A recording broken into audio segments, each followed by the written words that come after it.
దేవునికి మహిమ కలుగును గాక. ప్రభునందు ప్రియులారా, మరి యొక్క భాగముతో మీ ముందుకు రావటానికి ప్రభు సహాయం చేశాడు.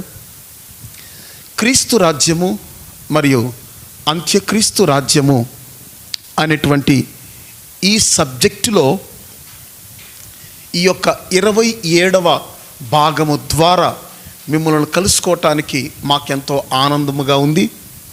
గత 26వ భాగములో 1000 ఏండ్ల పరిపాలనలో ఉండబోచున్నటువంటి సింహాసనములను గురించి మనము ధ్యానించుకుంటూ వచ్చాము.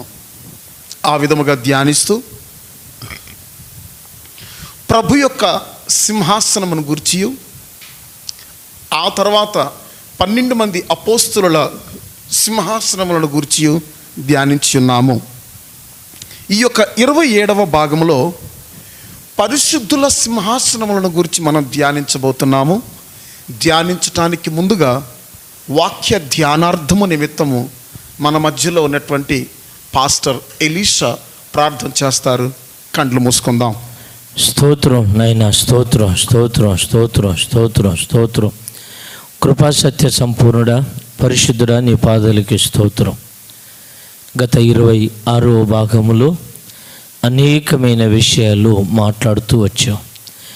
ఈ 27వ భాగము ప్రభువా, నీ దాసుని మరుగుపరుచుకొని మా ఒక్కొక్కరితో మాట్లాడు అయ్యా. నీ ఆలోచనను అబ్రహాముకు బయలుపరిచావు, నీ ఆలోచనను నోహావుకు బయలుపరిచావు. ఇదిగో ఈ కొత్త నిబంధనలు నీవు నాతో ప్రతి ఒక్కరితో నీ బయలుపరచు. నీ దాసుని మరుగుపరుచుకొని ఉన్నతమైన ఉపదేశం బోధించటానికి నీ కృప, నీ కుమారుని బలపరిచి ఆవరించి నీ ఒక్కొక్కరితో మాట్లాడమని ప్రార్థిస్తున్నాను. ఇన్న వాక్యాన్ని గ్రహించగలిగిన మనసు ప్రతి ఒక్కరికి అనుగ్రహించు. ఇన్న వాక్యానుసారంగా నడవటానికి పరిశుద్ధాత్మదేవ వారిలో ఉండి నీవు నడిపించు. ఏ విధము చేతైనా విశ్వాసంలో స్థిరపడి నీ రాకడికి మమ్మల్ని సిద్ధపరచమని యేసు నామములో అడుగుచున్నాను తండ్రి, ఆమేన్. ఆమేన్.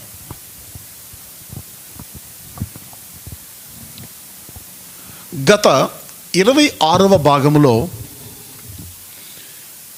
యథావిధిగా మనం చదివినటువంటి అదే వచన భాగాన్ని మరొకసారి చదువుకొని ఈ యొక్క 27వ భాగమును మనం ప్రారంభించుకుందాము. ప్రకటన గ్రంథం 20వ అధ్యాయము 4వ వచనమును చదవండి. ప్రకటన గ్రంథం 20వ అధ్యాయము 4వ వచనము. అంతటా సింహాసనములను చూచి తిని వాటి మీద ఆసీనులై ఉండువారికి విమర్శ చేయుటకు అధికారము ఇయ్యబడెను.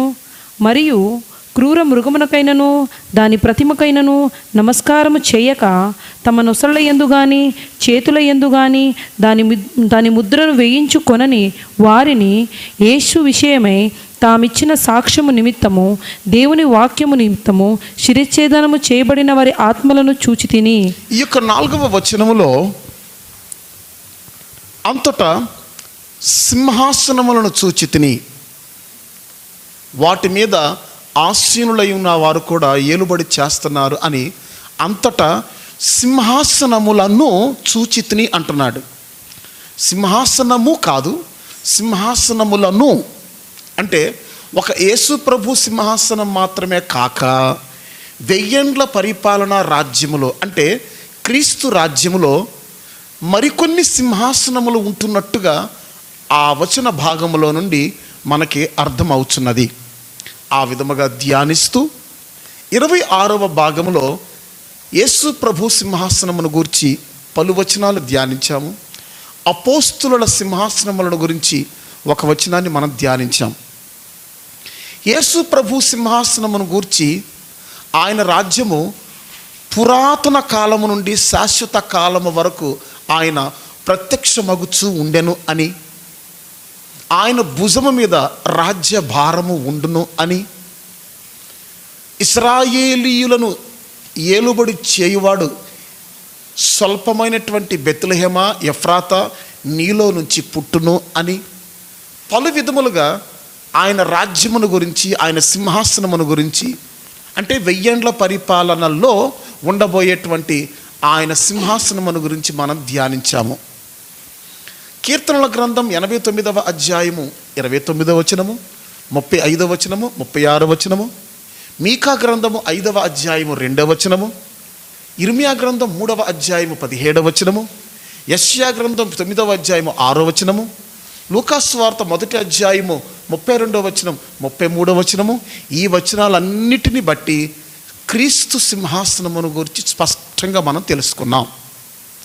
అటు తర్వాత అపోస్తుల సింహాసనం, వాళ్ళు 12 సింహాసనముల మీద ఆసీనులై ఉండి ఇశ్రాయేలీల 12 గోత్రముల వారికి తీర్పు తీర్చెదరు అని చాలా చక్కగా మనం తెలుసుకున్నాం. ఎక్కడ?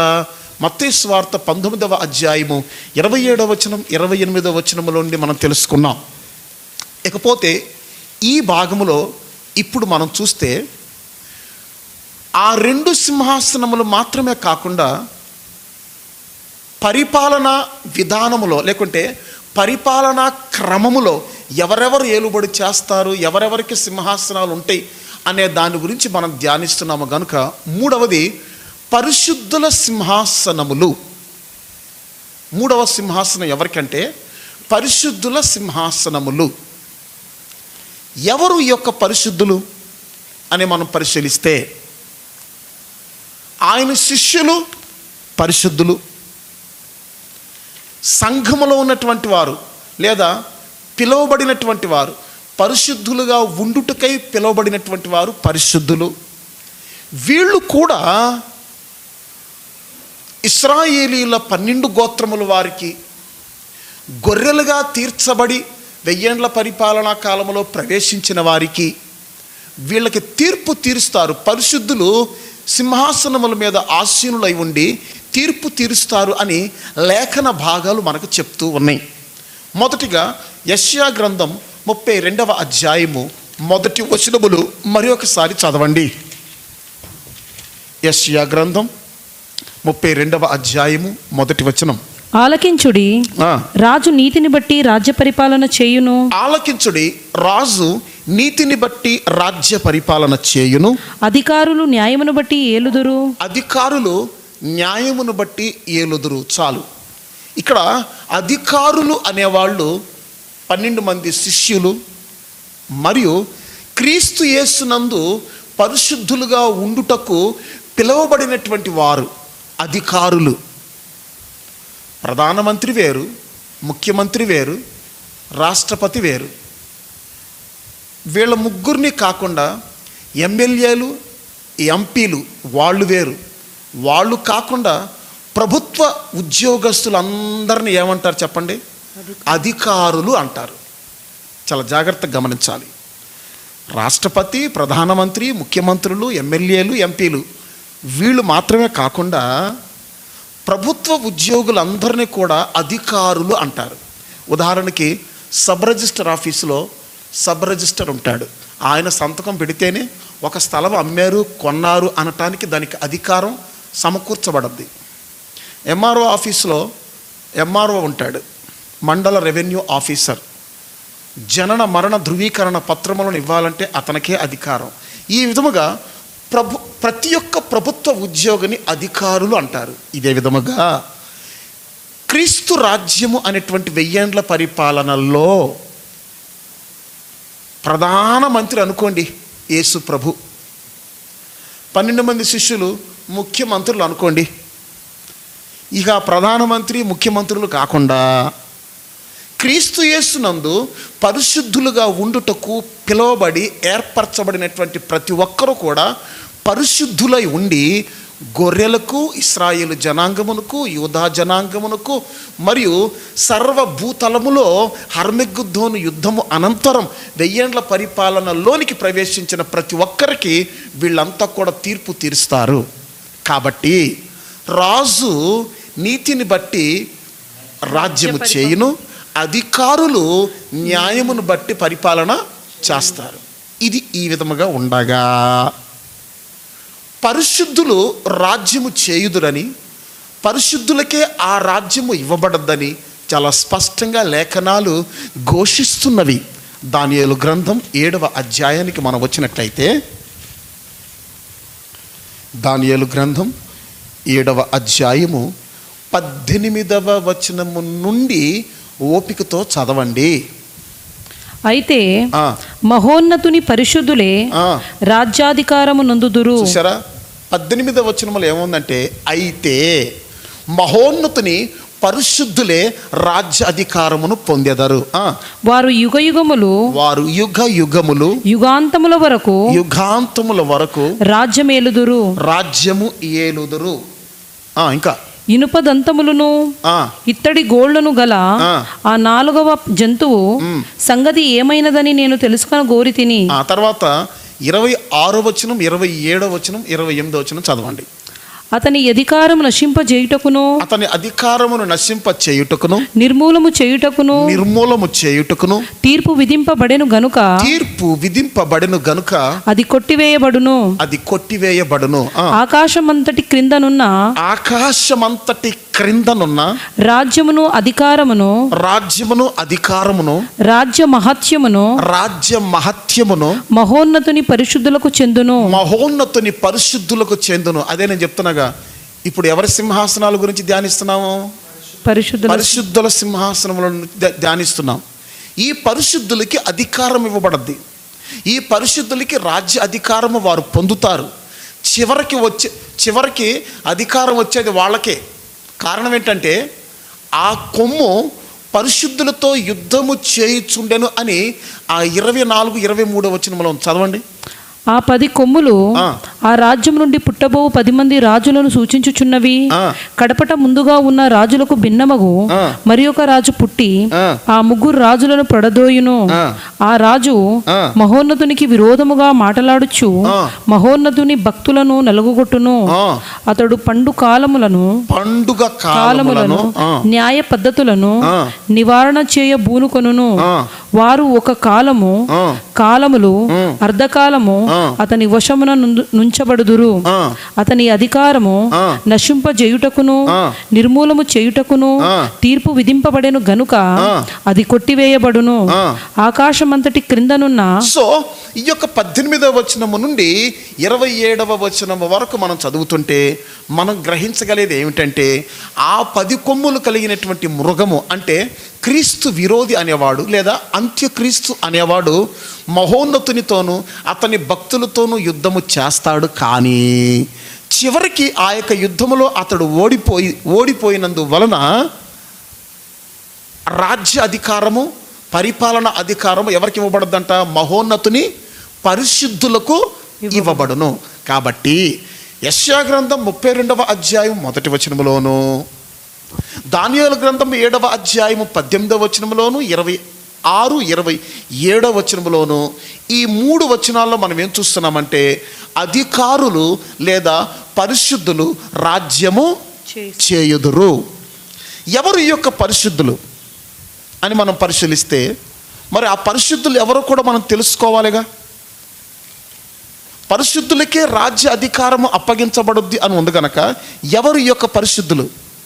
కొలస్సీలకు రాసిన పత్రిక 1వ అధ్యాయము 1వ వచనాన్ని మనం చదివినట్లయితే, కొలస్సీలకు రాసిన పత్రిక 1వ అధ్యాయము 1వ వచనం చదవండి. కొలస్సీలోని ఉన్న పరిశుద్ధులకు అనగా, కొలస్సీలో ఉన్నటువంటి పరిశుద్ధులకు అనగా క్రీస్తునందు విశ్వాసులైన సహోదరులకు దేవుని చిత్తము వలన క్రీస్తు యేసు అపోస్తుడైన పౌలును సహోదరుడైన తిమోతియును శుభమని చెప్పు వ్రాయున్నది. సో ఈ వచనం మనం ఏం చూస్తున్నామంటే, పరిశుద్ధులు ఎవరంటే క్రీస్తు యేసునందు, చదవండి ఆ మాట ఏంటి? కొలసీలో ఉన్న పరిశుద్ధులకు అనగా, కొలసీలో ఉన్నటువంటి పరిశుద్ధులు అంటే ఎవరు? పరిశుద్ధులు అంటే ఎవరంటే ఇక్కడ చదవండి. క్రీస్తునందు విశ్వాసులైన సహోదరులకు.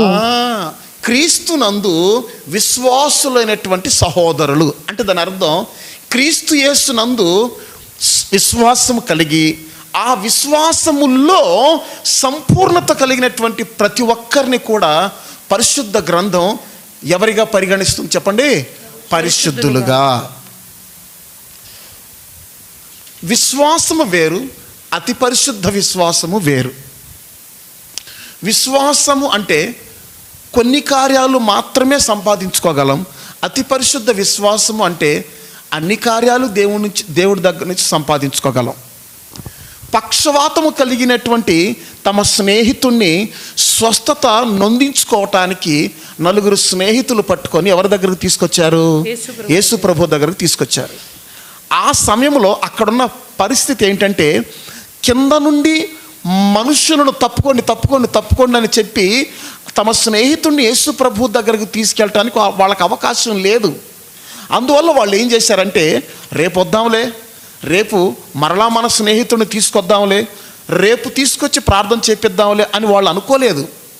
ఆ సమయంలోనే కింద నుంచి తీసుకెళ్ళటానికి వాళ్ళకి అవకాశం లేక ఇంటి పైకెక్కి ఆ పెంకులు ఏం చేశారంట? విప్పారు. ఇంటి పైకెక్కి పెంకులు విప్పి ఆ మార్గము గుండా తమ స్నేహితుడిని యేసు ప్రభు ఎదుటికి కిందకి లోపలికి దించారు. ఇక్కడ మనం తెలుసుకోవాల్సింది ఏంటంటే, తప్పుకోండి అని చెప్పేసి జనాలందరినీ తప్పుకోండి అని చెప్పేసి తమ స్నేహితుడిని యేసు ప్రభు దగ్గరకు తీసుకెళ్ళటం విశ్వాసం. జనాలు ఎవరితో మాట్లాడకుండా ఇంటిపైకెక్కి పెంకులు విప్పి ఆ మార్గం గుండా కిందకు దించడం అతి పరిశుద్ధ విశ్వాసం. దేవునికి మహిమ కలుగును గాక. అంటే దీని అర్థం ఏంటి? కింద నుంచి పని కాలేదనుకో, పైకి వెళ్ళాలి.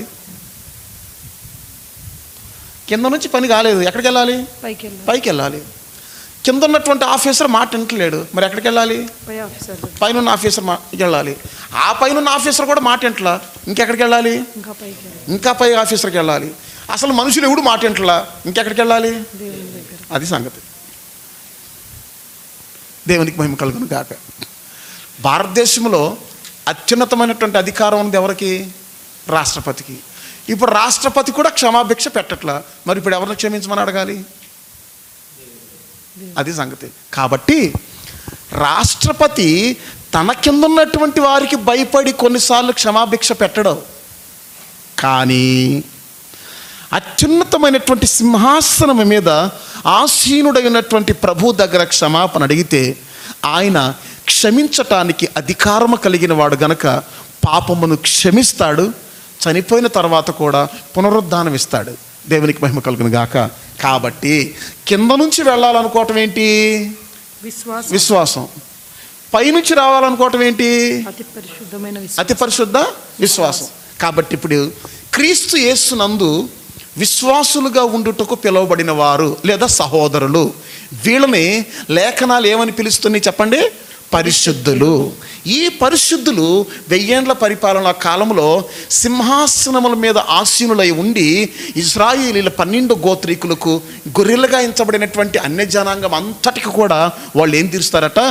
తీర్పు తీరుస్తారు. మరి ఒక వచ్చిన భాగాన్ని కూడా మనం చూద్దాం వీళ్ళ గురించి. 1 కొరింథీ 6వ అధ్యాయము 2వ వచనము నుండి. పరిశుద్ధులు లోకమునకు తీర్పు తీర్చుదని మీరు ఎరుగరా? లోకమునకు తీర్పు తీర్చుదురు అని మీరు ఎరుగరా? మీ వలన లోకమునకు తీర్పు జరగవలసి ఉండగా మిక్కిలి అల్పమైన సంగతులను గూర్చి తీర్పు తీర్చుటకు మీకు యోగ్యత లేదా? మనము దేవదూతలకు తీర్పు తీర్చుదుమని ఎరుగరా? ఈ జీవన సంబంధమైన సంగతులను గూర్చి మరి ముఖ్యముగా తీర్పు తీర్చవచ్చును గదా. కాబట్టి ఈ జీవన సంబంధమైన వ్యాజ్యములు మీకు కలిగిన ఎడల వాటిని తీర్చుటకు సంఘములో తృణీకరించబడిన వారిని కూర్చుండబెట్టుదురా? దేవునికి మహిమ కలుగును గాక. ఈ 2వ వచనము 3వ వచనము 4వ వచనములో మనం చూసినట్లయితే మనము ఎవరెవరికి తీర్పు తీరుస్తామంట చెప్పండి? లోకమునకు ప్లస్ 4వ వచనం 3వ వచనంలో ఏముంది? దేవదూతలకు కూడా తీర్పు తీరుస్తారంట. ఎంత యోగ్యత మీరు చూడండి. 26వ భాగంలో ఒక విషయం చెప్పా. చేపలు పట్టుకునే వాళ్ళు ఎవరికి తీర్పు తీర్చబోతున్నారు? ఇశ్రాయేలీల 12 గోత్రాలకి తీర్పు తీర్చబోతున్నారు.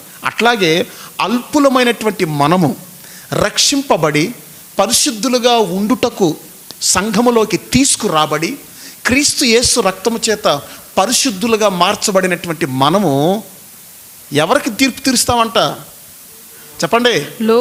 లోకమునకు ప్లస్ దేవదూతలకి. దేవదూతలకంటే ఏ దేవదూతలకి? దేవదూతలకు మనం తీర్పు తీరుస్తామంట. ఏ దేవదూతలకు తెలుసా మీకు? అది 1000 ఏండ్ల పరిపాలనా కాలంలో ఉండే దేవదూతలకు కాదు, పరలోకము నుండి యేసు ప్రభువుతో పాటు దిగొచ్చేటువంటి దూత గళమునకు కాదు. ఎవరికి తెలుసా? తీర్పు తీర్చు దినము వరకు కటిక చీకటి బిలములో బంధింపబడిన దేవదూతలు ఉన్నారే వాళ్ళకంట. 2 పేతురు రాసిన పత్రిక 2వ అధ్యాయము 4వ వచనం చదవండి. 2 పేతురు రాసిన పత్రిక 2వ అధ్యాయము 4వ వచనం. దేవదూతలు పాపము చేసినప్పుడు దేవుడు వారిని విడిచిపెట్టక పాతాళ లోకమందలి కటిక చీకటి గల బిలములోనికి త్రోసి తీర్పుకు కావలిలో ఉంచబడుటకు. అదండి సంగతి. తీర్పుకు కావలిలో ఉంచబడుటకు వారిని అప్పగించెను. అంటే వాళ్ళు ఇప్పుడు అక్కడ చీకటి బిలములో ఉన్నారు. వాళ్ళకి తీర్పు తీర్చబడాలి. మరి వాళ్ళకి తీర్పు తీర్చేది ఎవరు? పరిశుద్ధులు. చెప్పండి. పరిశుద్ధులు. వెరీ క్లియర్, అందులో డౌటే లేదు. 2 పేతురు రాసిన పత్రిక 2వ అధ్యాయం 4వ వచనములో పాపము చేసినటువంటి దేవదూతల్ని చీకటి బిలములో అగాధములో బంధించాడంట. ఏది?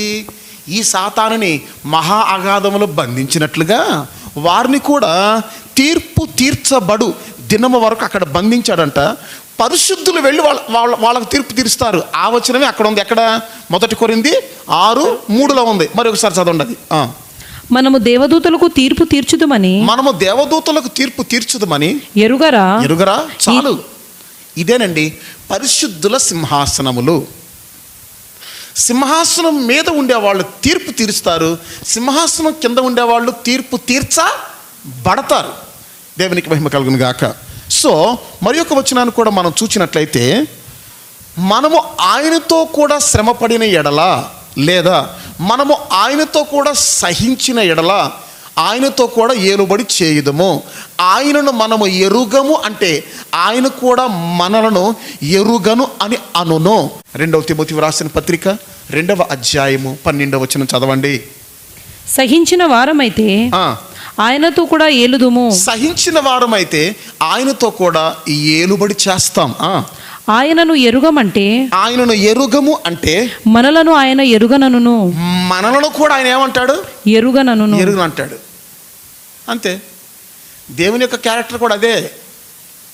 నువ్వే కొలత కొలుస్తావో అదే కొలత. ఆయన ఎవరో ఎరుగను అంటే ఆయన కూడా ఆ రోజు ఏమంటాడు? నువ్వెవరో కూడా నాకు తెలీదు. తెలుసు నువ్వెవరో ఆయనకి తెలుసు, తెలియదని కాదు. కానీ ఎందుకు ఆయన ఎరగని అంటాడంటే, నువ్వు నాతో పాటు సహించలేదు కదా, నా శ్రమలు నువ్వు భరించలేదు కదా, నా యొక్క శ్రమలలో నువ్వు పాలు పంచుకోలేదు కదా, కాబట్టి నువ్వెవరో నాకు తెలియదు. ఇంకొక గ్రూప్ కూడా ఉన్నారు. ఇంకొక గ్రూప్ కూడా, ఆ గ్రూపును చూసి కూడా యేసుప్రభు ఒక మాట అంటాడంట, మీరెవరో నేను ఎరుగను, అన్యాయం చేయవారులారా, అక్రమము చేయవారులారా నా యొద్ద నుంచి తొలగిపోండి. వాళ్ళు ఏమంటారంటే, నీ నామాన మేము దెయ్యాలు దోలలేదా, నీ నామాన మేము ప్రవచింపలేదా, నీ యొక్క నామములో మేము అద్భుతాలు చేయలేదా, మీ నామములో మేము ప్రసంగాలు చేయలేదా, మీ నామములో మేము పాటలు పాడలేదా అని వీళ్ళంతా చెబుతుంటే ఆయన అంటాడంట, అక్రమము చేయువారులారా నా యొద్ద నుంచి మీరు తొలగి పొండి. అక్రమము చేయువారులారా అంటే అర్థం ఏంటో చెప్పనా? అది ఏదైనా సరే, క్రమము కానిది అక్రమం, ఒకటే మాటక. ఇక అది మనం ఏ విషయం తీసుకున్నా సరే, క్రమము కానిది అక్రమం.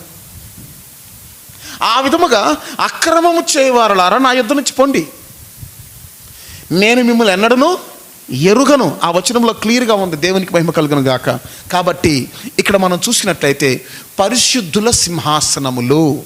ఎవరి యొక్క పరిశుద్ధులంటే చూడండి, 1 కొరింథీ రాసిన పత్రిక మొదటి అధ్యాయము 2వ వచనము. కొరింథీలోనున్న దేవుని సంఘమునకు, కొరింథీలో ఉన్నటువంటి దేవుని సంఘమునకు అనగా క్రీస్తు యేసునందు పరిశుద్ధపరచబడిన వారై పరిశుద్ధులుగా ఉండుటకు పిలువబడిన వారికిని. అంటే మనము ఎవరిగా ఉండటానికి పిలువబడ్డాము? పరిశుద్ధులుగా ఉండుటకు. అట్లాగే కొలసి వ్రాసిన పత్రిక 1వ అధ్యాయం 1వ వచనంలో కూడా ఇంతకుముందు మనం చదివాం. ఏమని? ఎవరిగా ఉండుటకు క్రీస్తు యేసునందు పిలువబడ్డాము? పరిశుద్ధులుగా ఉండుటకు పిలువబడ్డాము. మరి ఒక వచనం కూడా చూద్దాం. ఈయన సదాకాలమునకు సరిపోయినటువంటి బలి చెల్లించి పరిశుద్ధులుగా ఉన్నటువంటి వారిని సంపూర్ణులుగా చేశాడని మనం చూస్తున్నాం. హెబ్రీ రాసిన పత్రిక 10వ అధ్యాయం 14వ వచనం చదవండి. హెబ్రీలకు రాసిన పత్రిక 10వ అధ్యాయము 14వ వచనం. ఒక అర్పణ చేత ఈయన పరిశుద్ధపరచబడు వారిని సదాకాలమునకు సంపూర్ణులుగా చేసి ఉన్నాడు. ఎవరిని ఈయన సంపూర్ణులుగా చేశాడంటే పరిశుద్ధపరచబడు వారిని. ఇప్పుడు మనం ఏం చేయబడుతున్నామంటే పరిశుద్ధపరచబడుతున్నాం. ఇంతకుముందు విగ్రహారాధికులుగా ఉన్నాం. దేవుని దయబట్టి అది వదిలేసి ఆయన జీవమగల సన్నిధిలోకి వచ్చాం. ఇంతకుముందు ఉపదేశము తెలియక చీకట్లో ఉన్నాం. ఇప్పుడు వెలుగులోకి తీసుకురాబడ్డాం. ఇంతకుముందు లోతైన కార్యాలు తెలియక మన యొక్క ఆత్మీయ స్థితి మందంగా ఉంది. ఇప్పుడైతే మన యొక్క ఆత్మీయ స్థితి హుషారుగా ఉంది. ఇంతకుముందు హృదయంలో ఆనందం ఉండేది కాదు, ఇప్పుడు ఆనందం ఉంది. అంటే ఇంత స్థితికి తీసుకొని వచ్చి వాక్యము అనేటువంటి ఉదక స్నానం చేపించి మనల్ని ఏం చేస్తున్నాడు? ఆయన పరిశుద్ధులుగా ఉండటానికి పిలువబడినటువంటి మనల్ని మెట్టుమెట్టుగా ఎందులోకి నడిపిస్తున్నాడు? సంపూర్ణతలోకి నడిపిస్తున్నాడు. అయితే ఈ సంపూర్ణతలోనికి నడిపించడానికి ఒక బలి అవసరం. ఆ బలే కల్వారి శిలువలో తనను తాను అప్పగించుకొని మన నిమిత్తము చనిపోయినటువంటి యేసుక్రీస్తు అనేటువంటి బలి. ఇంతకుముందు పాత నిబంధన కాలంలో ఈ వారంలో అబద్ధం ఆడితే ఈ వారంలో బలి చెల్లించాలి, వచ్చే వారంలో అబద్ధం ఆడితే వచ్చే వారం ఇంకొక బలి చెల్లించాలి. అంటే ఎప్పుడు పాపం చేస్తే అప్పుడు ఏం చెల్లించాలి? బలి చెల్లించాలి. కానీ యేసు ప్రభు కల్వారి శిలువలో చనిపోవటం ద్వారా ఆయన రక్తము మనల్ని అనుదినము ఏం చేస్తుంది? పరిశుద్ధపరుస్తుంది. అనుదినము ఆ రక్తం మనల్ని కడుగుతూ ఉంది. మన యొక్క పొరపాటు గుర్తుపట్టిన ప్రతిసారి, మన యొక్క అపరాధాన్ని గుర్తుపట్టిన ప్రతిసారి ప్రభువా తప్పైంది ప్రభువా క్షమించు, నీ రక్తంతో కడగమంటే పాపాలు చాలా ఉన్నాయి, తప్పులు చాలా ఉన్నాయి, పొరపాట్లు చాలా ఉన్నాయి. కానీ వీటన్నిటిని కడిగేది మాత్రం ఒకే రక్తం. వీటన్నిటిని కడిగేది మాత్రం ఒకే రక్తం. కానీ పాత నిబంధన కాలంలో అట్లా కాదు. ఎప్పటికప్పుడే వేరే మేక కొయ్యాలి, వేరే గొర్రె కొయ్యాలి, వేరే పక్షుల్ని కొయ్యాలి, ఎప్పటికప్పుడే. కానీ ఇప్పుడేంటి? ఎన్ని పాపాలు చేసినా, ఎంతమంది పాపాలు చేసినా, ప్రపంచంలో ఎంతమంది ఎన్ని పాపాలు చేసినా సరే వారందరి పాపాలు కడగటానికి ఒకటే రక్తం. ఈ బలి పరిశుద్ధపరచబడు వారిని సంపూర్ణులుగా చేస్తున్నది. కాబట్టి ఈ యొక్క పరిశుద్ధుల సింహాసనములు అనేటువంటి అంశములో ముగ్గురుంటారు. ఒకటి పెండ్లి కుమార్తెకు చెందినటువంటి పరిశుద్ధులు. రెండవది మనం చూసినట్లయితే పాత నిబంధన కాలపు పరిశుద్ధులు. మూడవది మనం చూసినట్లయితే శ్రమల కాలపు పరిశుద్ధులు. వీళ్ళు ముగ్గురు కూడా సింహాసనాల మీద ఉండి తీర్పు తీరుస్తారు, ఏలుబడి చేస్తారు. దేవునికి మహిమ కలుగును గాక. పరిశుద్ధుల సింహాసనములు అనేటువంటి ఈ భాగములో ముగ్గురుంటారు పరిశుద్ధులు. మొట్టమొదటిగా ఎవరు? పెండ్లి కుమార్తె వరసకు చెందిన పరిశుద్ధులు. రెండవది ఎవరు? పాత నిబంధన కాలపు పరిశుద్ధులు. మూడవది ఎవరు?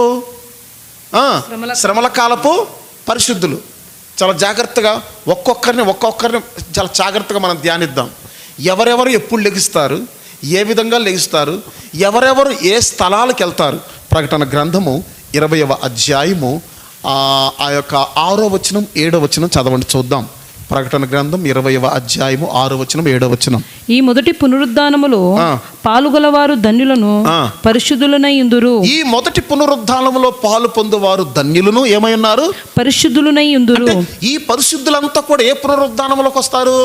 మొదటి పునరుద్ధానంలోకి వస్తారు. అదే నేను చెప్పాను ఇంతకు ముందు. మొదటి పునరుద్ధానానికి లేదా తీర్పు పునరుద్ధానానికి మధ్యలో ఎన్ని సంవత్సరాల గ్యాప్ ఉంటుంది చెప్పండి? 1000 సంవత్సరాలు. ఈ మొదటి పునరుద్ధానాన్ని జీవ పునరుద్ధానం అని కూడా అంటారు. దేవునికి మహిమ కలుగును గాక. 1000 సంవత్సరాల తర్వాత జరిగే పునరుద్ధానాన్ని తీర్పు పునరుద్ధానం అంటారు. అయితే ఈ మొదటి పునరుద్ధానం యొక్క వరసలో మొట్టమొదట ప్రథమ ఫలము ప్రభు అయినటువంటి యేసుక్రీస్తు. ఆ తర్వాత ఆయన వారు, అంటే రహస్య రాకల్లో సమాధుల్లో నుంచి ఎవరైతే లేపబడతారో వాళ్ళు, ఆ తర్వాత పాత నిబంధన భక్తులు, ఆ తర్వాత మనం చూసినట్లయితే హర్మెగిద్దోను యుద్ధము అనంతరం ఒలీవాల కొండ మీదకి వస్తాడే, అప్పుడు శ్రమల కాలములో చంపబడి బలిపీఠం కిందకి వెళ్ళారు కొంతమంది ఆత్మలో. ఆ బలిపీఠం కింద ఉన్నటువంటి ఆత్మలో కూడా పైకి లెగుస్తారు. యేసు ప్రభు రహస్య రాకడలో వచ్చేంత వరకు చనిపోయినటువంటి పాత నిబంధన పరిశుద్ధులందరూ కానివ్వండి, ప్రభునందు మృతి చెందినటువంటి వారందరూ కానివ్వండి, వీళ్ళంతా కూడా పరదైస్కి వెళ్తున్నారు. పరదైస్కి ఎప్పుడైతే యేసు ప్రభు చనిపోయాడు కల్వారు సిలువలో, కింద భాగములకు వెళ్ళి ఆ యొక్క పరదైసును చెరగా పట్టుకొని పోయి పైకి తీసుకొని వెళ్ళిపోయాడు. ఈ యొక్క విషయాలన్నీ కూడా చాలా జాగ్రత్తగా పరిశీలిద్దాం. మొదటిగా 3 వచనాలు చెప్తున్నాను. పరిశుద్ధుల సింహాసనములు అనేటువంటి ఈ భాగంలో 3 ఉంటారు. పెండ్లి కుమార్తె వరుసకు చెందినటువంటి పరిశుద్ధులు, పాత నిబంధన కాలపు పరిశుద్ధులు, మూడవది శ్రమల కాలపు పరిశుద్ధులు. మొట్టమొదటిగా పెండ్లి కుమార్తె వరుసకు చెందినటువంటి పరిశుద్ధులు అంటే ఎవరు? పెండ్లి కుమార్తె ఎవరు? పెండ్లి కుమారుడు ప్రభు అయినటువంటి యేసుక్రీస్తు. పెండ్లి కుమార్తె మనమే, లేదా పెండ్లి కుమార్తె అనగా పరిశుద్ధాత్మ అభిషేకం చేత నింపబడి ఫలముల చేత వరముల చేత ప్రజ్వలించబడుతున్నటువంటి నూతన నిబంధన సంఘమే పెండ్లి కుమార్తె. అందుకనే యోవేలు గ్రంథము 2వ అధ్యాయం 16వ వచనం. యోవేలు గ్రంథం. జనులను సమకూర్చుడి, సమాజ కూటములను ప్రతిష్ఠించుడి, పెద్దలను పిలువనంపించుడి, చిన్నవారిని స్తన్యపానములు చేయు బిడ్డలను తోడుకొని రండి. పెండ్లి కుమారుడు అంతఃపురములో నుండి పెండ్లి కుమార్తె గదిలో నుండి రావాలట. ఇదొక ఉపదేశం. పెండ్లి కుమారుడు ఎక్కడి నుంచి వస్తున్నాడు? అంతఃపురంలో నుంచి వస్తున్నాడు. మరి పెండ్లి కుమార్తె ఎక్కడి నుంచి రావాలి? గదిలో నుండి రావాలి. అంతఃపురం ఎక్కడ ఉంది? మరి గది ఎక్కడ ఉంది? అంతఃపురం ఎక్కడ ఉంది? గది ఎక్కడ ఉంది? ఈ గది ఏంటి? దేవునికి మహిమ కలుగును గాక. పెళ్లి పీటల మీదకు తీసుకురాబోయే ముందు అమ్మాయిని గదిలో ఏం చేస్తారు? ఆమె ఫ్రెండ్స్ కొంతమంది ఏం చేస్తారు? లోపల ఆమెని సిద్ధపరుస్తారు, అలంకరిస్తారు. రోజు చూసే ముఖమే, కొత్త ముఖం ఏం కాదు, కానీ ఆ రోజు కొంచెం జిగేలు అంటది. కడియాలు, ఆభరణాలు, ఆ పట్టు చీరలు, పట్టు జాకెట్లు ఇవన్నీ పెట్టి కొంచెం జిగేలు అనిపిస్తారు. రోజు చూసే ముఖమే, కొత్త ముఖం ఏం కాదు. కానీ పెళ్లి చేసుకున్న రోజు ఆమెను ఏం చేయాలంట? ఏం చేయాలి చెప్పండి? అలంకరించి సిద్ధపరుస్తారు.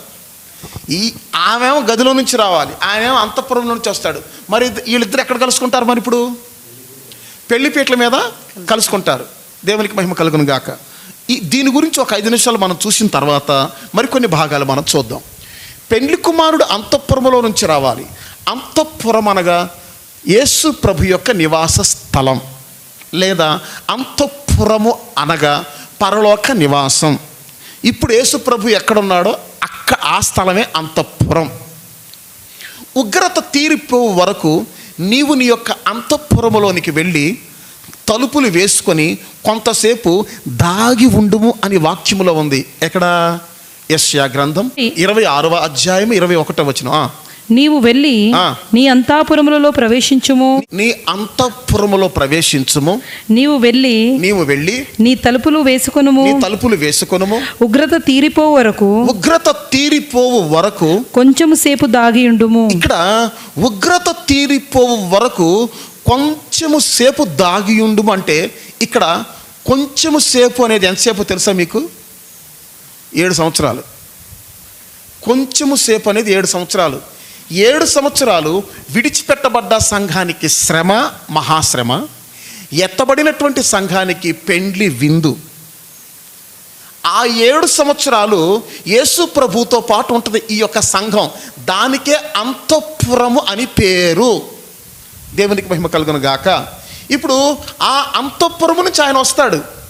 ఈమె గదిలో నుంచి సిద్ధపడాలంటే గది కావాలి. గది ఏమిటి? ఈ యొక్క గది. గది లేనిదే అమ్మాయిని సిద్ధపరచడానికి వీలు కాదు. పెండ్లి కుమార్తెను సిద్ధపరచాలంటే గది కావాలి. గది ఏమిటి? ఈ యొక్క గది 4 గోడలు ఉన్నంత మాత్రాన గది అయిపోద్దా?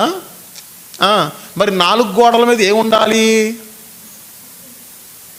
ఇదిగోండి, ఇదొక గోడ, ఇదొక గోడ, అదొక గోడ, ఇదొక గోడ. 4 గోడలు ఉన్నాయి. 4 గోడలు ఉన్నంత మాత్రాన అది గది అవుద్దా? పైన ఏముండాలి? స్లాబ్ ఉండాలి. ఉంటేనే అది గది అవుద్ది. ఆత్మీయ జీవితంలో ఈ 5 కార్యాలు ఏమిటో తెలుసా? ఈ 5 కార్యాలు ఉంటేనే ఒకరు ప్రభు రాకడ సిద్ధపడగలరు, ఎవరైనా సరే. ఏమిటి ఆ యొక్క 5 కార్యాలు? మొదటిగా అపోస్తలుల బోధ, రెండవది సహవాసము, మూడవది రొట్టె విరుచుట, నాలుగవది ఎడతెగని ప్రార్థన. మరి 5వది ఏంటి? 4 గోడలు వచ్చేసినాయి. ఒక గోడ ఏంటంట? బోధ. రెండో గోడ ఏంటంట? సహవాసం. మూడో గోడ ఏంటి? రొట్టె విరుచుట. 4వ గోడ ఏంటి? ఎడతెగక ప్రార్థన. మరి 5వది ఏంటి? పైన కప్పు. ఆ కప్పు ఏంటి?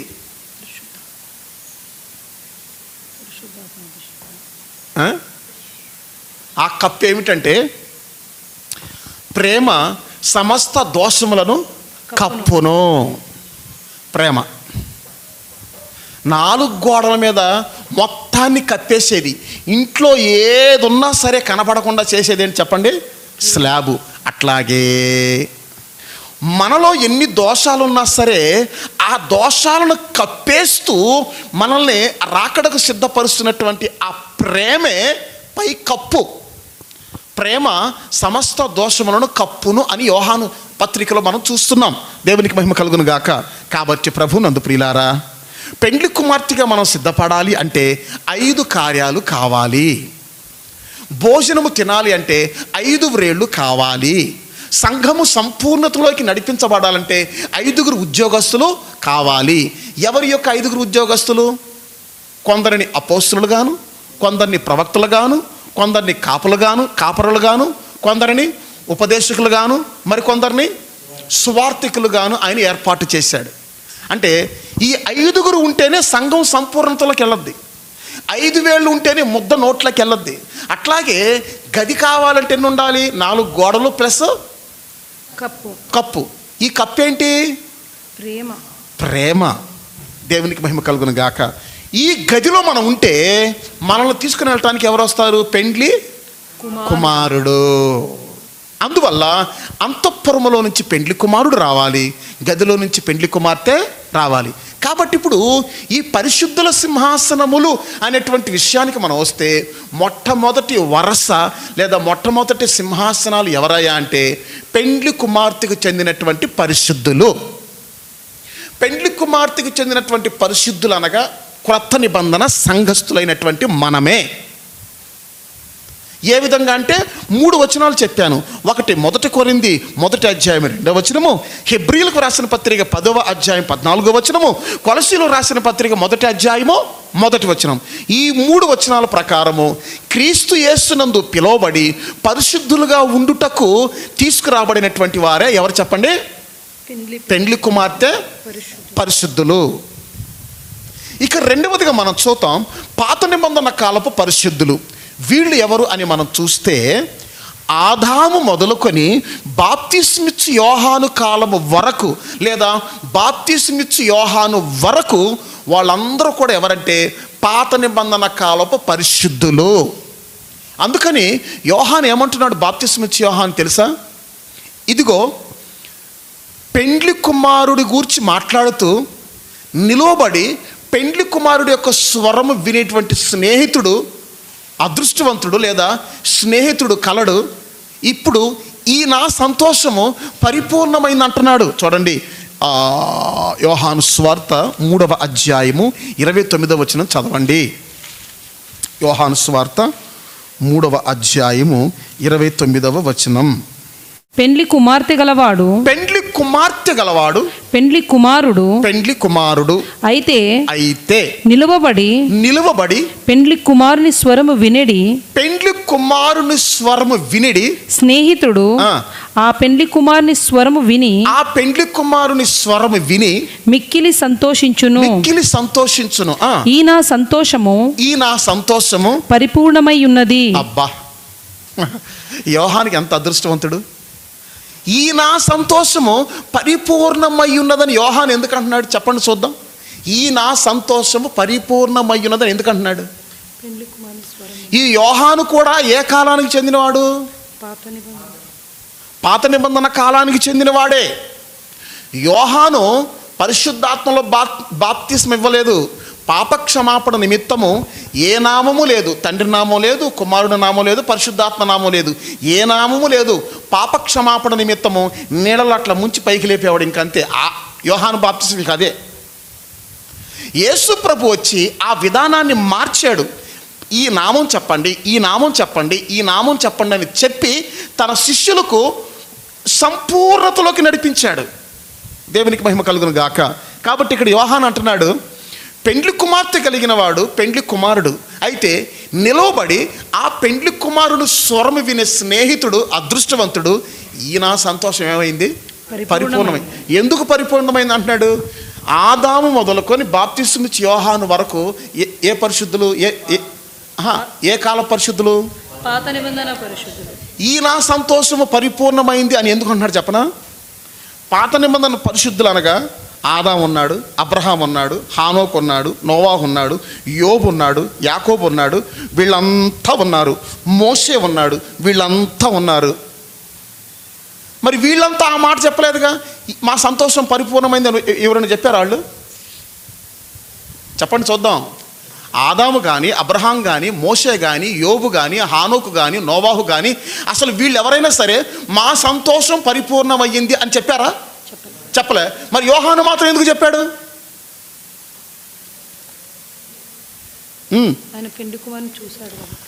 యేసు ప్రభుతో ముఖాముఖిగా మాట్లాడాడు కదా, వాళ్ళు ఎవరు మాట్లాడలేదుగా, అందుకే వాళ్ళు ఏం చెప్పలేకపోయారు. అదే నేను అంటున్నా, యేసు ప్రభు ఉంటేనే సంపూర్ణతలోకి వస్తారు. యేసు ప్రభు లేకపోతే సంపూర్ణులు కాలేరు. పరలోకములో అరగంట సేపు నిశ్శబ్దం ఎందుకని చెప్పాను? యేసు లేని చోట సంతోషం ఉంటుందా? యేసు లేని చోట ఆరాధన ఉంటుందా? యేసు లేని చోట చప్పట్లు, తాళాలు, మేళాలు ఉంటాయా? యేసు లేని చోట అసలు ఏమైనా ఉంటుందా? ఏముండదు. యేసున్న చోట అన్నీ ఉంటాయి. మరి యోబు యేసు ప్రభువును చూడలేదుగా, అబ్రహాం యేసు ప్రభువును చూడలేదుగా, పాత నిబంధన భక్తులు మోషే యేసు ప్రభువును చూడలేదుగా. వీళ్ళెవరూ కూడా ఆయన చూడలేదు, ఆయనతో మాట్లాడలేదు కనుక వాళ్ళు ఎవరు కారు? సంపూర్ణులు కారు. వాళ్ళు సంపూర్ణులు కారు గనుకనే మొదటి సింహాసనం మనకి, తర్వాత సింహాసనం వాళ్ళకి. అది విషయం. దేవునికి మహిమ కలుగును గాక. అదే యోహాను అంటున్నాడు, నేను యేసు ప్రభువును ముఖాముఖిగా చూశాను కనుక, యేసు ప్రభుతో మాట్లాడాను కనుక ఈ నా సంతోషం ఏమైంది? పరిపూర్ణమైపోయింది. ఎంత చక్కటి మాట. అదే నేను చెప్తున్నా, ఎవరితో మాట్లాడినా సంతోషం ఉండదు. యేసు ప్రభుతో మాట్లాడితే ఏమొస్తుంది? అంతా సంతోషమే. అందుకనే ఎక్కువగా ఎవరితో మాట్లాడాలి? మొన్న ఒక అబ్బాయి నాకు ఫోన్ చేశాడు, అన్నా నేను పలానా పాస్టర్తో మాట్లాడానని చెప్పేసి ఫోన్ చేశాడు. తర్వాత నేను మెసేజ్ పెట్టా, ఆయనతో మాట్లాడతాం కంటే యేసు ప్రభుతో మాట్లాడితే ఇంకా బాగుంటుందా అని యేసు ప్రభుతో మాట్లాడమని చెప్పిన. దేవునికి మహిమ కలుగును గాక. మరి యేసు ప్రభువుతో మాట్లాడాలంటే ప్రతిరోజు ఏం చదవాలి? వాక్యం. అది వాక్యం చదివితే ఆయన మనతో మాట్లాడతాడు. ఆయన మనతో మాట్లాడితే కళ్ళు చాలా తెల్లగా తేటగా ఉంటాయి. ఆయన మనతో మాట్లాడితే ముఖంలో గ్లామర్ చాలా బాగుంటుంది. మనతో మాట్లాడితే మాట్లాడలేదు అనుకో అంత దిగులుగా జిడ్డు కట్టినట్టుగా ఉంటుంది. దేవునికి మహిమ కలుగును గాక. కాబట్టి ప్రభునందు ప్రియులారా, ఈ నా సంతోషం ఏమైంది? ఎందుకైంది? యోహాను ఎవరితో మాట్లాడాడు? యేసుతో. ఆదాము మాట్లాడా? అబ్రహాం మాట్లాడా? యోబు మాట్లాడారా? వాళ్ళు మాట్లాడలా. కానీ వాళ్ళు ఏమన్నారు? నా విమోచకుడిని కన్నులారా నేను చూస్తాను అన్నాడు. కానీ చూడలే. చూస్తానని చెప్పాడు. అంటే ఆ యొక్క మృతుల పునరుద్ధానము గురించి వాళ్ళకి దర్శనం ఉంది. పునాదులు కలిగినటువంటి ఆ యొక్క పట్టణము గురించి వాళ్ళకి విశ్వాసము దర్శనం ఉంది. కానీ వాళ్ళు అందులోకి ఇంకా ప్రవేశించలే. కానీ యోహాను అట్ట కాదు. రెడ్ హ్యాండెడ్గా యేసు ప్రభువుని చూశాడు. యేసు ప్రభువుతో మాట్లాడాడు. ఏమంటున్నాడు?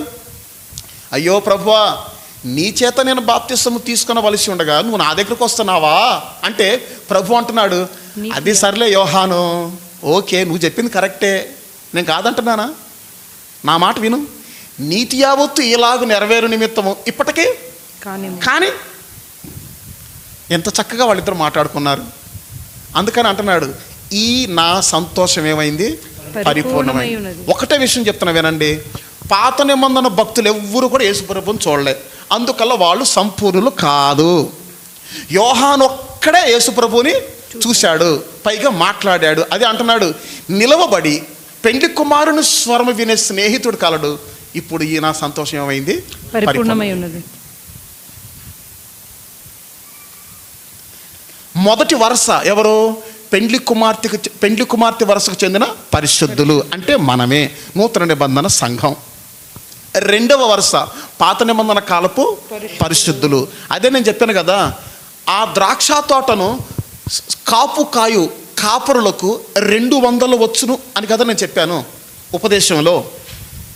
ఏంటి ఆ 200? 100 విడదీసి చెప్పలేదు, 200 కలిపి చెప్తున్నాడు. ఎందుకంటే ఒక ఇల్లు కట్టాలన్నా, ఒక పట్టణం కట్టాలన్నా సరే ఫస్ట్ ఏమయ్యాలి? పునాదులు వేయాలి. ఇప్పుడు ఆ పునాదుల మీద ఎవరి పేర్లు ఉన్నాయి?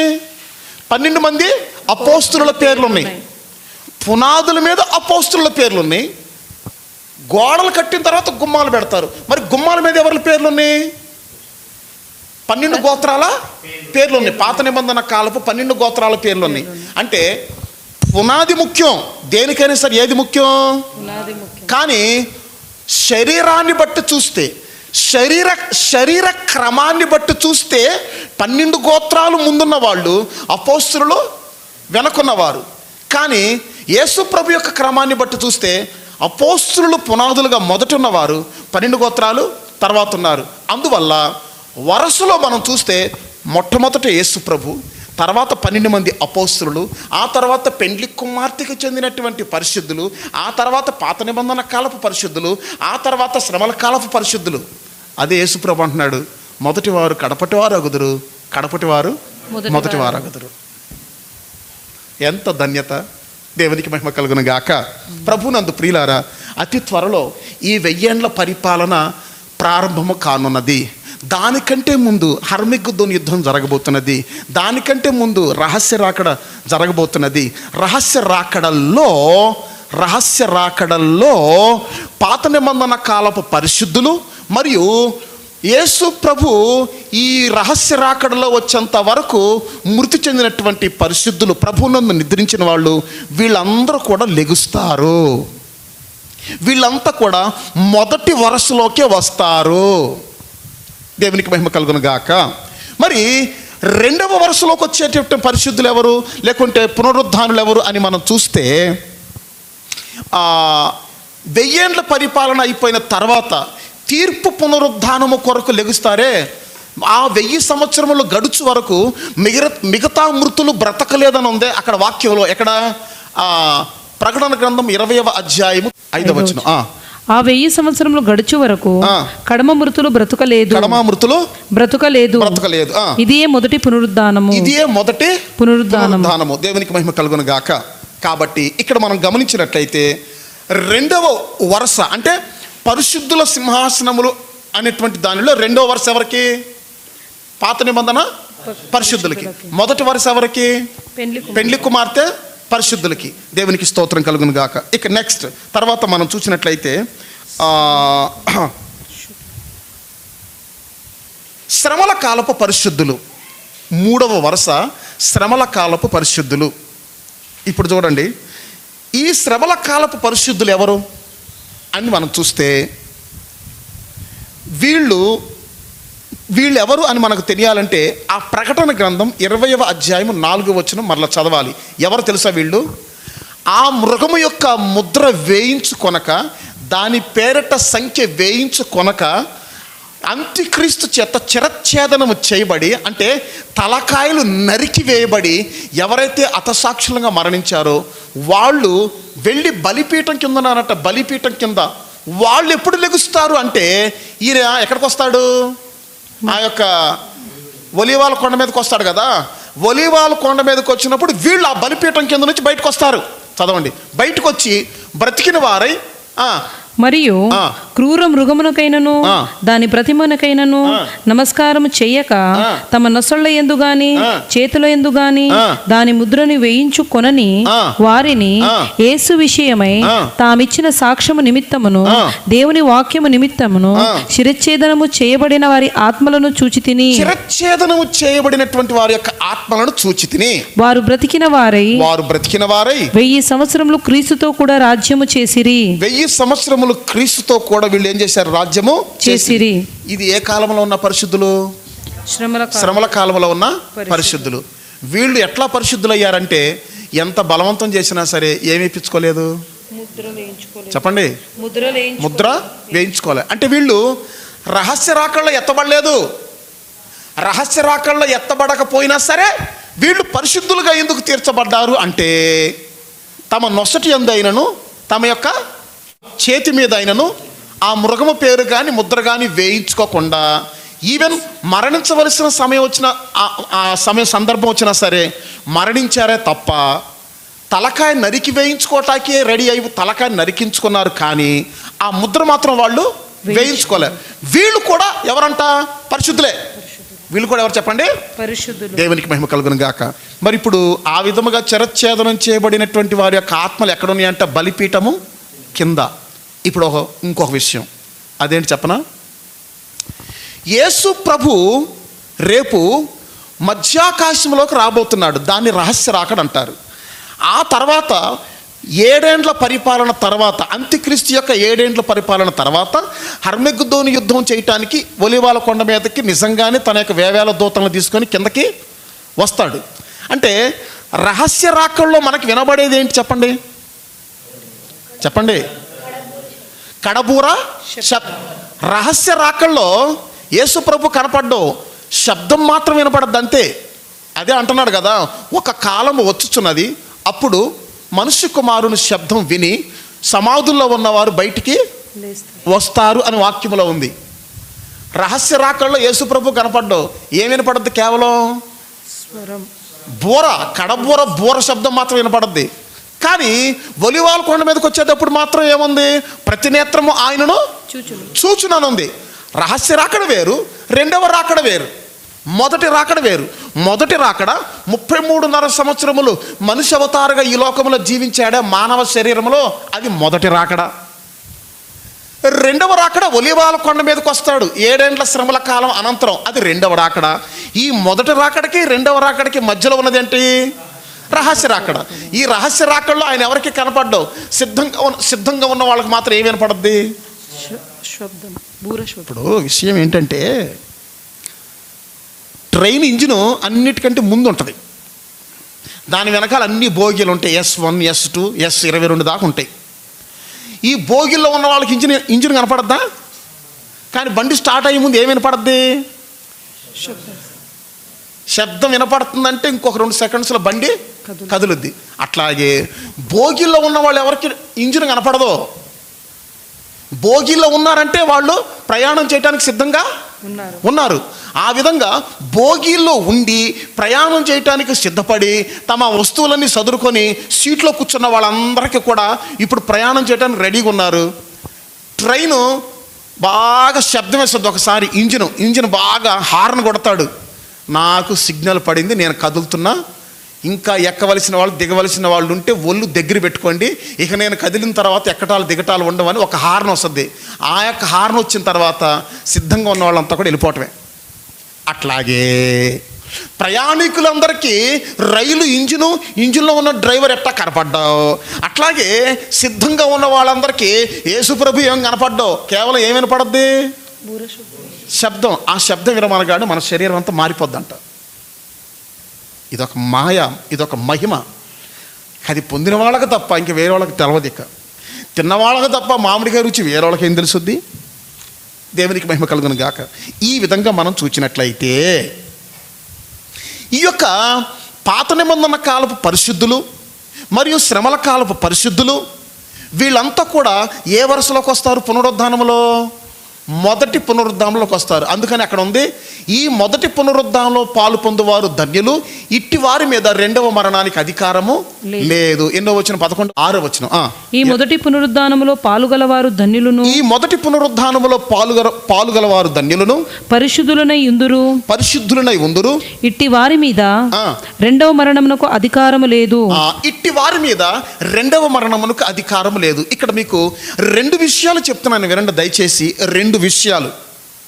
యేసు ప్రభు కల్వారి శిలువలో చనిపోవటానికి ముందుగా, చాలా జాగ్రత్తగా వినండి, యేసు ప్రభు కల్వారి శిలువలో చనిపోవటానికి ముందుగా, కల్వారి శిలువలో చనిపోయిన తరువాత, రేపు మధ్యాకాశంలో వచ్చేంత వరకు ప్రభువునందు నిద్రించిన ప్రతి ఒక్కరు కూడా ఎక్కడికి వెళ్తున్నారు? ఏ స్థలానికి వెళ్తున్నారు చెప్పండి? చనిపోయిన దొంగ ఎక్కడికి వెళ్ళాడు? మరి చెప్పడానికి ఇంకా సందేహిస్తారేంటి? ఈ పరదైసు యేసు ప్రభు చనిపోవటానికి ముందు ఎక్కడ ఉంది? కింద ఉంది. అందుకని ఎఫెసీ పత్రికలో ఉంది, చదవకండి. ఆయన చనిపోయిన వెంటనే అడుగు భాగములకు ఆరోహణమాయను అనుంది, ప్రయాణించెను అనుంది. ప్రయాణించి అప్పటి వరకు కింద ఉన్నటువంటి వారిని, అంటే పాత నిబంధన భక్తులందరినీ కూడా అట్లాగే పట్టుకొని పైకి వెళ్ళిపోయాడు. ఇప్పుడు యేసు ప్రభు సిలువ వేయబడిన తర్వాత రేపు రహస్య రాకల్లో వచ్చేంత వరకు ప్రభునందు నిద్రించిన పరిశుద్ధులందరూ కూడా ఎక్కడికి వెళ్తున్నారు? ఆ పరదేశికి వెళ్తున్నారు. అదే కదా నేను చెప్పాను, పట్టణము ఒకటే కానీ పునాదుల మీద ఎవరి పేర్లు ఉన్నాయి? అపోస్తలుల పేరు. గుమ్మాల మీద ఎవరి పేర్లు ఉన్నాయి? స్థలం ఒక్కటే. అట్లాగే స్థలము పరదైసు ఒక్కటే. అందులో పాత నిబంధన కాలపు పరిశుద్ధులు విశ్రాంతి తీసుకుంటున్నారు. యేసు ప్రభు రేపు రహస్య రాకల్లో వచ్చేంత వరకు ఎవరైతే ప్రభునందు నిద్రించి సమాధుల్లో ఉంటారో వాళ్ళు కూడా ఎక్కడ ఉంటున్నారు? రేపు రహస్య రాకల్లో వాళ్ళు యేసు ప్రభుతో పాటు దిగి వచ్చి మహిమా శరీరములు ధరించి సమాధుల్లో నుంచి పైకి లెగుస్తారు. దేవునికి మహిమ కలుగును గాక. ఎంతో చక్కగా ప్రభు మనతో మాట్లాడుతున్నాడు, వినండి. ఒక వచనం కూడా కన్ఫ్యూషన్ లేకుండా చక్కగా ప్రభు మనతో మాట్లాడుతున్నాడు. ప్రతిదీ కూడా క్రమంగా మనకు తెలిస్తే హృదయం చక్కగా ఉంటుంది, నిమ్మలంగా ఉంటుంది. దీని తర్వాత జరుగుద్దా, దీని తర్వాత ఇది జరుగుద్దా, దీని తర్వాత ఇది జరుగుద్దా అని చక్కగా తేటగా ఉంటుంది మన యొక్క హృదయం. సరే, ఇదొక విషయం. ఇప్పుడు ఏం చెప్పాను? చనిపోయిన పాత నిబంధన భక్తులు కింద ఉన్నారు, ఫస్ట్ పరదేశులు ఉన్నారు. ఆ పరదేశులు ఆయన ఏం చేశాడు? చెరగా పట్టుకొని పైకి వెళ్ళిపోయాడు. పైకి వెళ్ళిపోయిన తర్వాత మరి యేసు ప్రభు సిలువ వేయబడిన తర్వాత ప్లస్ ఇప్పుడు రహస్య రాకడలో ప్రత్యక్షమయ్యేంత వరకు, ఆ బూర శబ్దం వినబడేంత వరకు, ఇప్పటి నుంచి ప్రభునందు మృతులైన వారు ధన్యులనుందే, మరి వాళ్ళందరూ కూడా ఎక్కడికి వెళ్తున్నారు? పరదేశకి వెళ్తున్నారు. పరిశుద్ధుడైన పౌలు ఒకసారి మాట్లాడాడు, నేను 3వ ఆకాశమునకు కొనిపోబడ్డాను, శరీరముతో కొనిపోబడ్డానో తెలియదు, శరీరము లేకుండా కొనిపోబడ్డానో నాకు తెలియదు, కానీ అటువంటి మనుష్యుని నేను ఎరుగుదును. అక్కడ అతడు మనుషులు పలకకూడనటువంటి మాటలు కొన్ని విన్నాడంట. ఆ మాటలు మనుషులు పలకకూడదంట. మనుషులు పలకగలిగినటువంటి మాటలైతే పౌలు అక్కడ రాసేవాడే. దేవునికి మహిమ కలుగును గాక. ఆ దొంగ ఎంత అదృష్టవంతుడు! బాప్తిసం లేదు, పరిశుద్ధాత్మ లేదు, ఏమీ లేదు, పరదేశం వెళ్ళిపోయాడు. కొంతమంది ఎట్లా ఉంటుందంటే జాక్పాట్ కొట్టేస్తారు. జాక్పాట్ కష్టపడరు. లాటరీ టికెట్లో ₹1,00,000 లాటరీ తగులుద్ది, జాక్పాట్ అయిపోయింది. ఏం లేదు, కష్టపడింది లేదు, చెమటోర్చింది లేదు, పొలం దున్నింది లేదు, విత్తనాలు వేసింది ఏమీ లేదు, ఏమీ లేదు, ఇక జాక్పాట్. దాన్ని ఏమంటారంటే అదృష్టం అంటారు. జాక్పాట్ అంటే ఒకేసారి పెద్ద కుప్ప వచ్చి పడిపోద్ది, పెద్ద కుప్ప లాటరీ వచ్చి పడిపోద్ది. ఈ దొంగ పరిస్థితి అట్ట ఉంది. బాప్తిసం తీసుకోలేదు, పరిశుద్ధాత్మ పొందలేదు, మనకలాగా అన్ని భాషలే మాట్లాడలేదు, ఏమీ లేదు. కానీ ఒకటి ఉంది, యేసు నీవు నీ రాజ్యంతో వచ్చినప్పుడు నన్ను జ్ఞాపకము చేసుకున్నాము. ఒక్కటి మాత్రం తెలుసుకున్నాడు, ఆయన రాజని, రాబోతున్నాడని, ఆయనకు ఒక రాజ్యం ఉందని మాత్రం గ్రహించాడు. ఆ గ్రహింపే రక్షణ, ఆ గ్రహింపే రక్షణ. అదే నేను చెప్తున్నా, గ్రహింపు కలిగిన వాడికి రక్షణ, గ్రహింపు లేని వాడికి శిక్ష. అదే సమయంలో ఎడం పక్కన ఒక ఉన్నాడు దొంగ. వాడన్నాడు, నువ్వు దేవుని కుమారుడైతే దిగిరా, డామ్ డూమ్ అన్నాడు. ఒక పెద్ద డ్యాగ్ వచ్చి వాడు కన్ను పొడుచుకొని వెళ్ళిపోయింది. చరిత్రలో ఉంది, బైబిల్లో లేదు ఆ మాట. ఎప్పుడైతే వాడు ఆ మాట అన్నాడో ఒక పెద్ద డ్యాగ గద్ద వచ్చి వాడు కన్ను పొడుచుకొని తీసుకెళ్ళిపోయింది. దేవునికి మహిమ కలుగును గాక. కాబట్టి ప్రభునందు ప్రియులారా, జస్ట్ గ్రహించాడు అంతే. ఏమని గ్రహించాడు? ఈయన ఒక రాజు, ఈయన రాబోతున్నాడు, పైగా ఈయనకి ఏముందన్నాడు? రాజ్యం ఉంది. అందువల్ల లోపల ఎంత విశ్వాసం లేకపోతే ఆ మాట అన్నాడు. యేసు నీవు నీ రాజ్యంతో వచ్చినప్పుడు నన్ను ఏం చేసుకో, జ్ఞాపకం చేసుకోమని అడిగాడు. కానీ యేసు ప్రభు అప్పుడు దాకా అనలే, ఆన్ ది స్పాట్లో, రైట్, నేను రక్షకుడినని, నాకు రాజ్యం ఉన్నదని, నేను రారాజుగా రాబోతున్నానని నువ్వు గ్రహించావు కదా, నీ గ్రహింపే నీకు రక్షణ. కాబట్టి నేడే నువ్వు నాతో కూడా ఎక్కడ ఉంటావు? పరదేశంలో ఉంటావు. అయిపోయింది. On the spot, spot registration.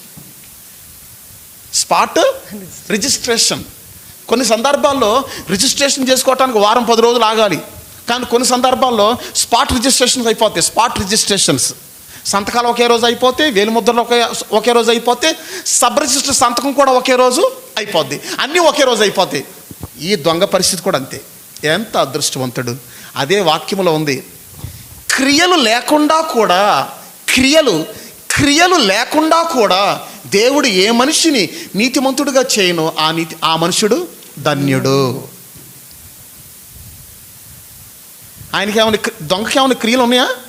ఏమి లేవే, నోటి మాటే క్రియ. చాలా స్పష్టంగా ఉంది. క్రియలు లేకుండా కూడా ఏ మనిషిని ఆయన నీతిమంతుడిగా చేయను ఆ మనుషుడు ధన్యుడు. ఆ వాక్యం ప్రకారం మనం చూసినట్లయితే ప్రభునందు ప్రియులారా, ఈ యొక్క దొంగకి నోటి మాట, ఆ గ్రహింపే రక్షణగా మారింది. రక్షణగా మారి వెంటనే ఎక్కడికి వెళ్ళిపోయాడు చెప్పండి? పరదేశికి వెళ్ళిపోయాడు. అంటే దాని అర్థం ఏంటి? యేసు ప్రభు ఆ దొంగను తీసుకొని ఎక్కడికి వెళ్ళాడు? కింద అడుగు భాగాలకి, పరదేశం ఎక్కడ ఉందో అక్కడికి వెళ్ళాడు. అక్కడికి వెళ్ళి వాళ్ళందరినీ కూడా, ఎవరందరినీ? అబ్రహాముని, యోబుని, ఇస్సాకుని, తర్వాత యాకోబుని, యోసేపుని, పాత నిబంధన భక్తులు ఉన్నారే, వాళ్ళందరినీ తీసుకొని చక్కగా పైకి వెళ్ళిపోయాడు. ఇప్పుడు పరదేశం అంటే ఇంకొక విషయం నాకు జ్ఞాపకం వస్తుంది. అక్కడ జీవవృక్ష ఫలం ఉందంట. ఏముంది? జీవవృక్ష ఫలం. అక్కడికి తీసుకెళ్ళి ఆ దొంగకి ఒక కాయ కోసి ఇచ్చుంటాడు, తినరా అని యేసుప్రభు. అక్కడికి తీసుకెళ్ళి, ఇదిగో నా దేవుని పరదేశంలో ఉన్న జీవవృక్ష ఫలమును వానికి భుజింప నిత్తునని ఉంది కదా, అక్కడ జీవవృక్ష ఫలం ఉంది పరదేశంలో. ఆ దొంగను అక్కడికి తీసుకెళ్ళి, రా రా రా రా, నన్ను రాజుగా ఒప్పుకున్నావు కదా, నాకు రాజ్యం ఉందని చెప్పేసి నీ నోటితో ఒప్పుకున్నావు కదా, నన్ను జ్ఞాపకం చేసుకోమని అన్నావు కదా, దా ఒక కాయ తిను అని చెప్పేసి ఇచ్చుంటాడు. ఎవరైతే ఆ కాయ తింటారో వాళ్ళకి అసలు మరణమే లేదు. అయిపోయింది, క్లోజ్. దేవునికి మహిమ కలుగును గాక. కాబట్టి పాత నిబంధన పరిశుద్ధులు ప్లస్ యేసు ప్రభు చనిపోయిన తర్వాత రహస్య రాకడ వచ్చేంత వరకు ప్రభువునందు నిద్రించిన వారు మొత్తం ఏ ప్లేస్లో ఉంటారు? పరదేశంలో. రేపు వాళ్ళు రహస్య రాకల్లో వారందరినీ యేసు ప్రభు వెంట పెట్టుకొని వస్తాడు. వాళ్ళు వాళ్ళ సమాధుల దగ్గరికి వెళ్ళి ఆ సమాధుల్లో నుంచి పైకి లెగుస్తారు. ఏ శరీరంతో లెగుస్తారు? మహిమా శరీరం. విత్తబడినప్పుడు, పాతి పెట్టబడినప్పుడు మట్టి శరీరంతో పాతి పెట్టబడ్డారు. పైకి లేచేటప్పుడు మాత్రం మహిమా శరీరంతో పైకి లెగుస్తారు. అందుకనే పౌలు అంటున్నాడు, నా జీవము క్రీస్తుతో కూడా దాచబడి ఉన్నది. మీ యొక్క జీవము క్రీస్తుతో కూడా దాచబడి. ఇప్పుడు అది అక్కడ దాచబడింది పరదేశంలో. జాగ్రత్తగా ఎందుకు దాచబడిందంటే, నాదా సత్యస్వరూపి, ఇంకా ఎంతకాలం మా ప్రాణాలను బట్టి, మమ్ములను బట్టి భూనివాసులకు తీర్పు తీర్చవా అని అంటే అప్పుడు ప్రభు అంటున్నాడు, మీతో పాటు ఇంకా రక్షింపబడవలసినటువంటి, మీతో పాటు విమోచింపబడవలసినటువంటి ఇంకా సహదాసులు ఉన్నాడు. వాళ్ళు కూడా మీ వలె రక్షింపబడేంత వరకు, వాళ్ళు కూడా మీ వలె పరదేశకు వచ్చేంత వరకు, లేదా ఆ యొక్క బలిపీఠం కింద వచ్చేంత వరకు ఇంకా కొంతకాలము ఆగవలేనని చెప్పేసి అక్కడ వాక్యములో మనం చూస్తున్నాం. దేవునికి మహిమ కలుగును గాక. ఎక్కడది? ప్రకటన గ్రంథం 6వ అధ్యాయం 9వ వచనం. ప్రకటన గ్రంథం 5వ ముద్రను విప్పినప్పుడు దేవుని వాక్యము నిమిత్తమును తామిచ్చిన సాక్ష్యము నిమిత్తమును వధింపబడిన వారి ఆత్మలను బలిపీఠము క్రింద చూచి తిని, వధింపబడినటువంటి వారి యొక్క ఆత్మలను బలిపీఠం కింద చూశాను. వారు నాదా సత్యస్వరూపి, నాదా సత్యస్వరూపి, పరిశుద్ధుడా పరిశుద్ధుడా, ఎందాక తీర్పు తీర్చకయు, ఎందాక తీర్పు తీర్చకయు, మా రక్తము నిమిత్తము, మా రక్తము నిమిత్తము భూనివాసులకు ప్రతిదండన చేయకయు, భూనివాసులకు ప్రతిదండన చేయక ఉందువనియు బిగ్గరగా కేకలు వేసిరి. బిగ్గరగా కేకలు వేశారంట. తెల్లని వస్త్రములు వారిలో ప్రతివానికి ఇయ్యబడెను, మరియు వారి వలె చంపబడబో వారి సహదాసుల యొక్కయు, మరియు వారి వలె చంపబడబోవు వారి సహదాసుల యొక్కయు సహోదరుల యొక్క లెక్క పూర్తి అగు వరకు ఇంకా కొంచెము కాలము విశ్రమింపవలనని వారితో చెప్పబడెను. దేవునికి మహిమ కలుగును గాక. ఇంకొంచెం టైం ఉంది. ఈలోపు వాళ్ళకలాగా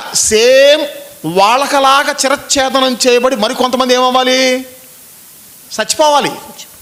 మరికొంతమంది హింసలు అనుభవించాలి. సేమ్ వాళ్ళు ఎట్లా చచ్చిపోయారు వాళ్ళ వల్లే ఇంకొంతమంది ఉన్నారు.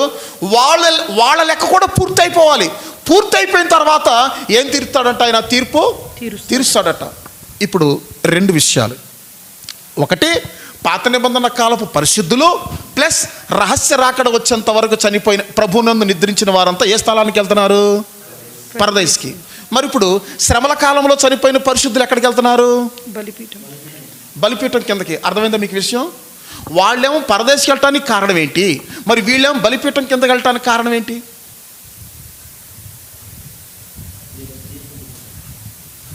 వాళ్ళందరూ పరదేశికి వెళ్ళటానికి కారణం ఏంటి? అదొక స్థలం. మరి శ్రమల కాలంలో చిరచ్ఛేదనం చేయబడినటువంటి వీళ్ళు బలిపీఠం కిందకి వెళ్ళటానికి కారణం ఏంటి చెప్పనా? చెరగా తీసుకొని పోయాడు గనక ఇప్పుడు పరదేశం అంతా ఖాళీ అయిపోయింది. అక్కడ ఏమీ ఎవరు కూడా లేరు. అక్కడ ఎవరు కూడా లేరు గనక దానికి ఏం వేశాడు? తాళం. ఎందుకు తాళం? అక్కడికి ఎవరు వెళ్ళకూడదు. ఆ ప్లేస్ ఖాళీ అయిపోయింది. ఇప్పుడు ఆ ప్లేస్ ఖాళీ అయిపోయింది, అందరిని పైకి తీసుకెళ్ళిపోయాడు. పరదేశం పైన ఉంది. దేవునికి మహిమ కలుగును గాక. ఇప్పుడు ఆ ప్లేస్ ఖాళీ అయిపోయింది కనుక, అది తాళం వేయబడింది కనుక అక్కడికి ఎవరు వెళ్ళకూడదు కనుక, మరి ఇప్పుడు శ్రమల కాలంలో చనిపోయేవారు రెండవసారి యేసు ప్రభు ఆ యొక్క ఒలీవల కొండ మీదకి వచ్చేంత వరకు మరి వాళ్ళు ఎక్కడ ఉండాలి?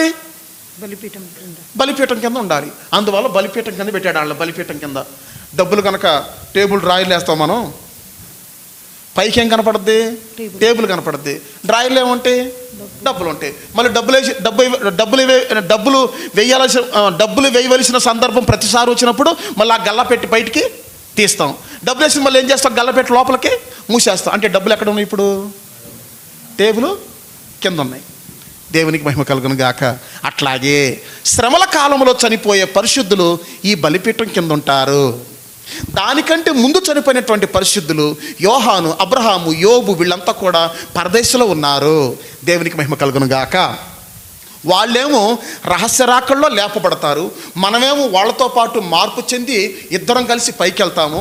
ఈ శ్రమల కాలంలో చనిపోయిన పరిశుద్ధులేమో రెండవసారి రాకల్లో అంటే ఒలీవల కొండ మీదకి వచ్చినప్పుడు అప్పుడు లెగుతారు.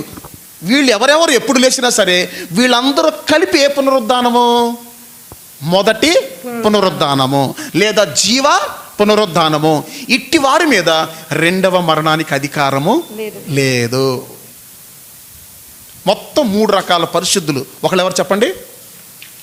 ఒకళ్ళెవరు?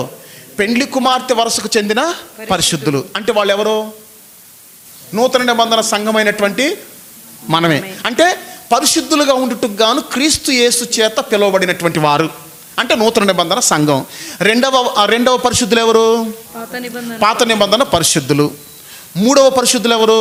శ్రమల కాలపు పరిశుద్ధులు. వీళ్ళంతా కూడా వారి వారి వరుసలో లేపబడి పునరుద్ధానము చెందబడి మహిమా శరీరాలతో ఉండి యేసు ప్రభుతో పాటు ఆయన అపోస్తులతో పాటు 1000 సంవత్సరాల పరిపాలనలో ఏం చేస్తారు? వాళ్ళంతా కూడా రాజ్యము చేస్తారు.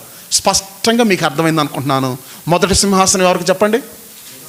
గట్టిగా చెప్పాలి. ప్రభువైన యేసుక్రీస్తుకి. రెండవ సింహాసనాలు ఎవరికి? 12 మంది అపోస్తులకి. మూడవ సింహాసనాలు ఎవరికి? పరిశుద్ధులకు. మూడవ సింహాసనాలు ఎవరికి? పరిశుద్ధులకు. ఈ పరిశుద్ధుల్లో మళ్ళీ 3 రకాలు ఉన్నారు. మొదటి పరిశుద్ధులు ఎవరు? పెండ్లి కుమార్తె వరుసకు చెందిన పరిశుద్ధులు. రెండో పరిశుద్ధులు ఎవరు? పరిశుద్ధులు. మూడో పరిశుద్ధులు ఎవరు? మిగిలినటువంటి మరికొన్ని విషయాలు 28వ భాగంలో ధ్యానించుకుందాం. అప్పటి వరకు దేవుని కృప మీకు తోడుగా ఉండి విన్నటువంటి ఈ విషయాలను గ్రహింపు కలగచేసి మీ మనోనేత్రములు తెరిచి ఆ క్రీస్తు రాజ్యానికి మిమ్మల్ని సిద్ధపరచునుగాక. ఆమేన్. ప్రార్థన చేద్దాం. Thank you Lord Jesus. Praise Lord, praise Lord. ప్రార్థన. కృప కలిగిన తండ్రి, పరిశుద్ధుడా, నీ పాదలకి స్తోత్రం. నీ దాసుని మరుగుపరుచుకొని ఈ 27వ భాగంలో లోతైన సత్యాలను బయలుపరిచినందుకు నీకు స్తోత్రం. గ్రహించలేని సంగతులను నీవు బయలుపరిచినందుకు నీకు స్తోత్రం. ఇదిగో నాయనా, 1000 ఏళ్ల పరిపాలనలో ఆ సింహాసనం ఎవరు అని, సింహాసనం గురించి ఒక్కొక్క విషయాన్ని తేటగా అర్థమయ్యే రీతిగా బోధిస్తూ వచ్చావు. మొదటి సింహాసనం ప్రభువా, నీవు రాజ్యాన్ని ఏలబోతున్నావని. రెండవది ప్రభువా, అపోస్తులు అయ్యా ఏలబోతున్నారని. మూడవది పరిశుద్ధుల గుంపులో 3 విధానంగా ఒక్కొక్కటి మీ విడదీసి బోధించావు.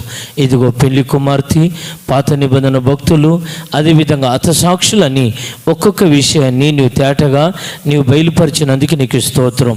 ఈ మాటలు వింటున్న ప్రతి ఒక్కరి జీవితంలో అయ్యా నీరు కట్టి నూరంతలు ఫలించటానికి సహాయం ఇచ్చి, ఈ మాటలు వింటున్న ప్రతి ఒక్కరూ వారు మనోనేత్రాలు వెలిగించబడి గొప్ప రక్షణ అనుభవించి ఏ విధము చేతైనా నీ మహిమ గల రాకడికి తనను తాను సిద్ధపరచుకునటానికి కృప చూపించు.